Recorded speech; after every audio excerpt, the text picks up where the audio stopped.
welcome to the Connection Podcast. I am Lauren Dry, also known as the Connection Catalyst. Connection and this podcast for me is personal. As a driven professional, I found myself an expert in all things work and business. But it was at home that I really needed clarity and ease. After finally finding it one marriage breakdown and one marriage reset later, and finally discovering what really works to have connection in modern relationships, using science, simplicity and soul, our signature program Rise into Regulation was born that's giving so many others in modern driven relationships back clarity and ease for good. On the podcast today, we're going to dive deep together on all things relationships, business, identity and leadership. And clarity and ease is at the heart of it all, and we are so happy to be with you so that you can have what you need in connection, mind, body and soul too. There are phrases that we like to say that sound really empowering, and they sound like, I just don't like being told what to do. Another one is, I'm really independent, or I don't need anyone to take care of me. And they sound really strong, like self-awareness or confidence, but sometimes they're not clarity at all.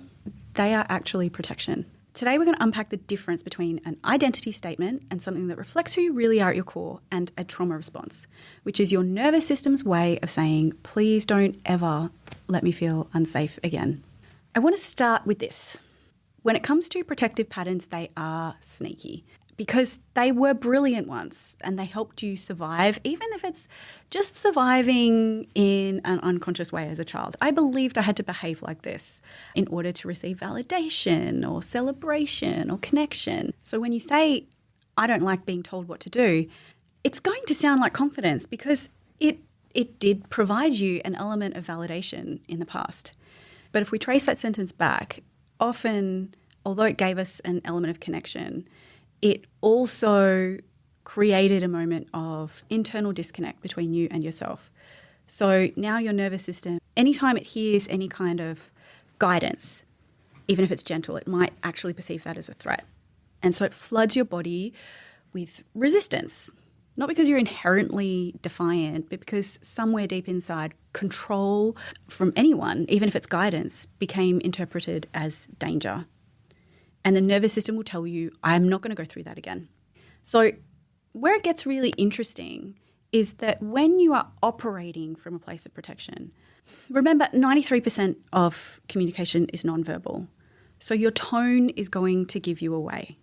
Your facial expressions are going to give you away. The way you even hold your shoulders is going to give you away. And it's going to provide a story that perhaps you never consented to. So if internally you're telling yourself, I don't like being told what to do, I don't want to be controlled, I have a voice, I should be able to stand in my power. If that comes from a place of fear that control is being put on you, what you may not realize is that your body may be communicating to your most important relationships, I want you away from me. I don't want you close to me. And I don't want you to control me.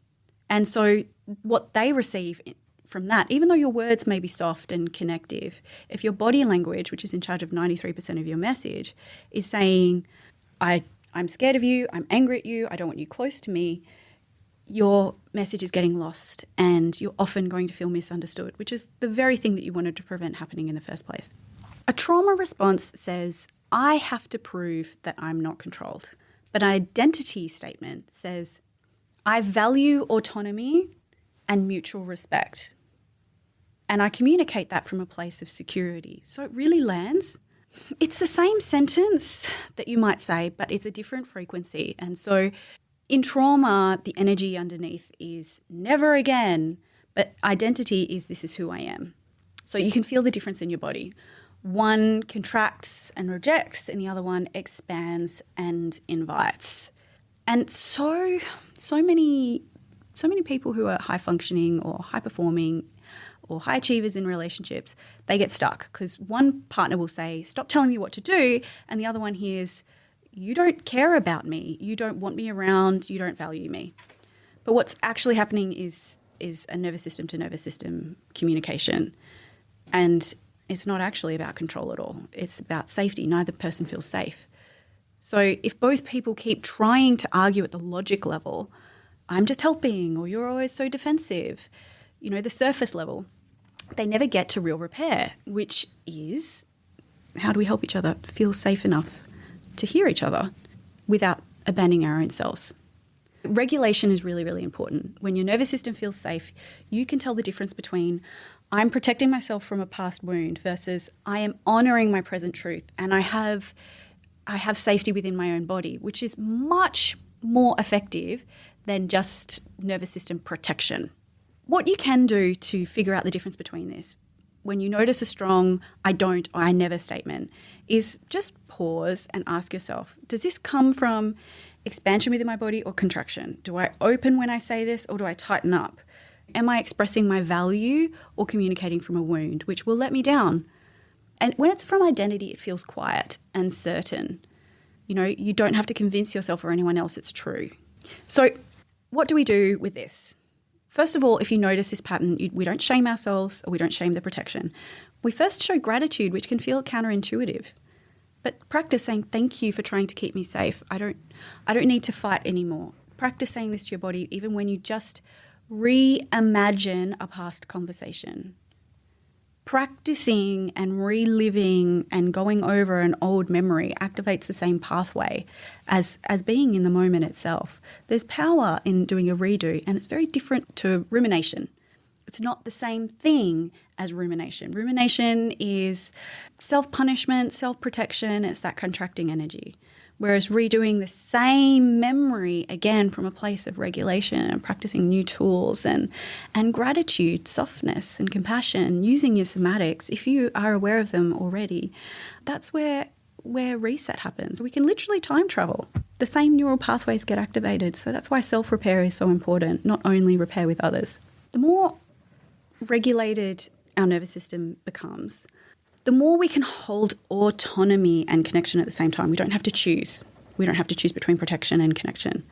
You can say, I love my independence and I also love being supported. That's real depth, that's healing, that's maturity, and it's not one or the other. It can be both. So if you take one thing from today's episode, I hope it's this. Not everything that feels like strength is healing. Sometimes it's armor or a wall. And when we start gently removing that armor, instead have it create safety instead, and not all at once, but just layer by layer. We don't lose ourselves in the journey. We can reconnect with ourselves. And that's the version of you that loves truth, but authentic, safe truth, not a version of control. So if this resonated, I really encourage you to check out our episode on hypervigilance because they're really deeply connected episodes today, and allow yourself the self-compassion to understand, but then rewrite these patterns. And as always, if this landed, please share this episode with someone who might need it today, and come and hang out with us on Instagram at any time. Follow along, subscribe, and I can't wait to see you in the next episode. Big love.